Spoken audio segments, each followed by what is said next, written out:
Bonjour tout le monde et bienvenue sur ce 6e épisode de notre série pour créer un robot avec un Raspberry Pi. Alors juste pour information avant qu'on commence la vidéo, je suis désolé pour le rythme d'upload qui a énormément ralenti au fil des dernières semaines et même des derniers mois. J'ai énormément de travail et j'ai énormément de mal à vraiment concilier le travail et YouTube, donc je fais vraiment de mon mieux et on va essayer de reprendre le rythme habituel au plus vite.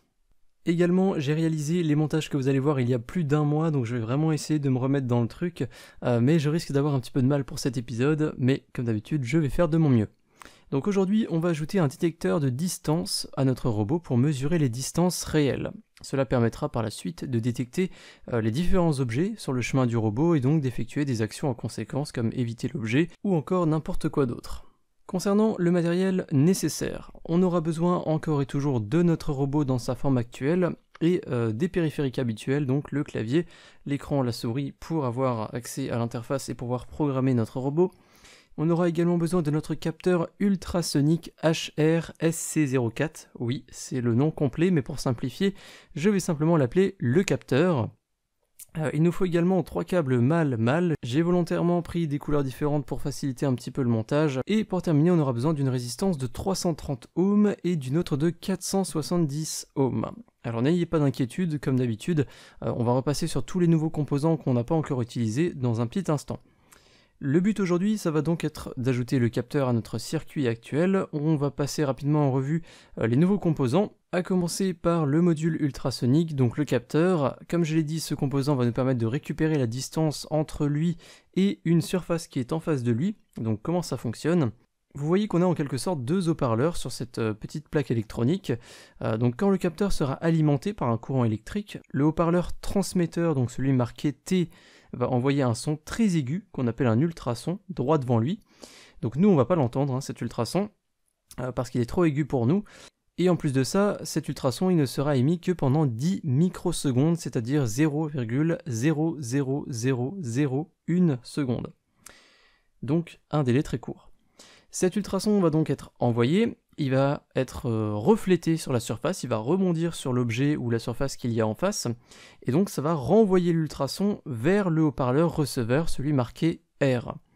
Et donc en fonction du temps qu'il y a eu entre l'envoi et la réception du son, de l'ultrason, on va pouvoir calculer quelle est la distance entre le capteur et la surface.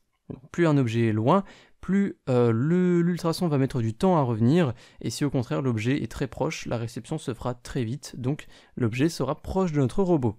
En fait, le principe de cette petite carte électronique, c'est un peu le même principe que l'émetteur-récepteur de lumière qu'on a vu au dernier épisode, sauf qu'ici on ne travaille pas avec l'intensité lumineuse, mais avec le son. Rapidement, pour les détails techniques, on a un pin sur cet élément qui s'appelle Echo, et ce pin va en fait renvoyer du courant électrique aussi longtemps que l'ultrason n'est pas revenu. Donc on va envoyer l'ultrason, et tant que cet ultrason n'est pas revenu, Echo va en quelque sorte être activé et donc renvoyer un courant électrique. Notre capteur a besoin d'un voltage de 5 volts pour fonctionner, mais ça nous pose un petit souci parce que si on envoie 5 volts dans le capteur, on va aussi ressortir 5 volts du capteur, mais les GPIO du Raspberry ne sont censés être alimentés que par du 3,3 volts maximum. Donc on risque d'abîmer notre Raspberry, et c'est ici que va nous servir notre prochain composant, la résistance, ou plutôt les résistances, parce qu'on va en utiliser deux. Elles vont nous permettre en fait de limiter le taux d'électricité qui va traverser le circuit. Il existe des résistances de différents taux permettant de limiter plus ou moins le voltage, donc en diminuant un petit peu l'intensité électrique ou au contraire en la diminuant beaucoup, donc il y a énormément de résistances différentes. Ce taux se calcule en ohms, donc c'est l'unité qui va être assignée à chacune des résistances. Chacune d'elles va d'ailleurs être habillée de plusieurs lignes de couleurs permettant en fait de connaître la valeur de la résistance en ohms. Mais encore faut-il savoir traduire ces couleurs pour savoir combien de ohms elles vont pouvoir prendre en compte. Donc dans notre kit pour le robot, on a au total 4 résistances, on en a 2 de 330 ohms et 2 de 470 ohms. Aujourd'hui on va avoir besoin d'une de chaque, alors écoutez bien pour ne pas les confondre, celle de 330 ohms est habillée de différentes bandes de couleurs qui sont orange, orange, noir, noir, marron. Pensez à écrire ça sur un petit papier à côté de vous, ça peut vous être utile. Donc je répète, orange, orange, noir, noir, marron pour 330 ohms. Et l'autre résistance dont on va avoir besoin, celle de 470 ohms, elle va être habillée de bandes jaune, violette, noir, noir, marron. Le mieux, c'est de les séparer maintenant, là tout de suite, directement, et vous faire une petite note pour ne pas les confondre, comme je vous le montre chez moi à l'écran.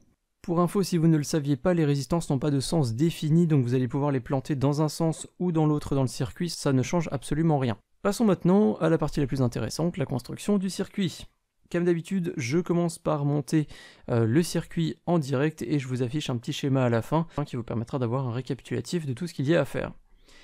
Alors, aujourd'hui, ça va être un cas aussi un petit peu particulier.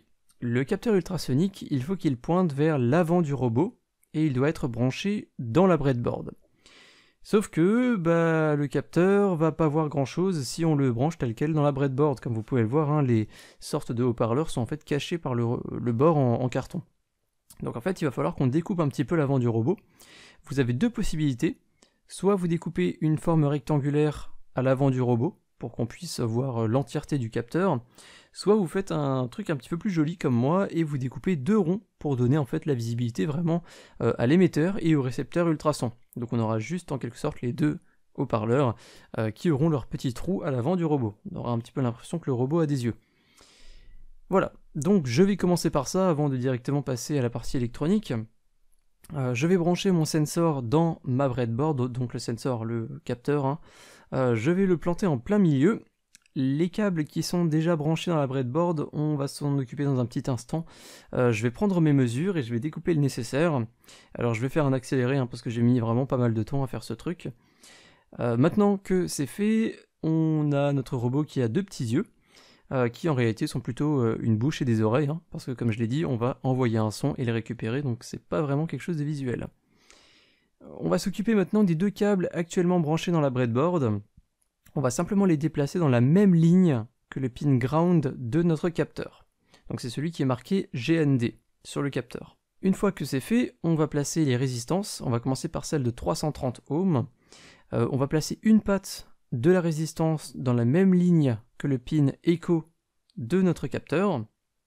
Et l'autre patte de cette résistance, on va la mettre dans une colonne vierge, donc une colonne où il n'y a pour le moment rien. On passe ensuite à la deuxième résistance, celle de 470 ohms. On va placer une patte dans la même ligne que le pin ground du capteur, donc là où on a déjà nos câbles, hein. Et l'autre patte, on va la mettre dans la même ligne que la résistance précédente. Comme d'habitude, n'hésitez pas à faire pause si vous voulez faire le montage en même temps que moi. Mais je vous rappelle qu'il y a un schéma d'ici quelques minutes. On va ensuite alimenter le pin VCC du capteur. Donc on va prendre un câble mâle-mâle. On branche une extrémité dans la même ligne que le pin VCC. Et l'autre extrémité de ce câble, elle va directement dans le port 5 volts du contrôleur. Câble suivant, on va mettre une extrémité dans la ligne du pin Trig du capteur et l'autre extrémité, on va la planter dans le port 17 du contrôleur. Il va aussi falloir qu'on relie la ligne qui a les deux résistances branchées avec le port 18 du Raspberry. Donc on va mettre une extrémité d'un câble dans un trou de la même ligne que les deux résistances et l'autre extrémité du câble directement dans le port 18 de notre Raspberry. Ou plutôt de notre contrôleur. Je vous montre à l'écran le schéma que vous êtes censé avoir sur votre robot actuellement. Donc le schéma est basé sur ce qu'on a fait à l'épisode précédent, aux épisodes précédents au pluriel, et avec ce qu'on a ajouté à l'instant pour notre receveur-transmetteur d'ultrason. Maintenant que le montage est fait, je vous propose de rapidement tester ce capteur ultrason à l'aide d'un script Python. Donc vous savez comment alimenter votre Raspberry, aller sur Python, etc. Donc vous allez simplement créer un nouveau fichier Python, vous pouvez l'enregistrer, puis vous pouvez simplement ajouter le code suivant dans votre script. Je vous laisse faire pause et recopier, puis une fois que c'est fait, vous pouvez sauvegarder le script et appuyer sur F5 pour lancer l'exécution. En plaçant votre main plus ou moins loin du capteur, vous devriez voir la distance changer dans la console de Python. Donc ça a l'air totalement bon de mon côté. Dans un épisode suivant, on s'occupera également du capteur lumineux qui pour l'instant se balade un petit peu n'importe comment dans notre montage. Vous avez probablement remarqué que la vidéo d'aujourd'hui était un petit peu plus dure à suivre, je pense, parce que le câblage s'avère un peu plus compliqué vu qu'on commence à avoir beaucoup d'éléments, beaucoup de câbles. J'essaie vraiment de faire au plus simple dans mes explications, dans mes schémas et dans l'utilisation des couleurs des câbles également. Donc je pense que le mieux à partir de maintenant, c'est vraiment de se référer au schéma qui seront quand même beaucoup plus clairs que mes montages filmés. Je vous remercie d'avoir suivi cet épisode 6 de la série pour créer un robot avec un Raspberry Pi. Si vous l'avez apprécié, vous pouvez me soutenir financièrement sur Tipeee ou sur Utip sur les comptes de la Tuto IntiFR qui correspondent simplement à ma chaîne principale. Donc vous me soutiendrez directement en passant par ces plateformes. Et je vous dis à très bientôt pour l'épisode 7 de la série. Salut!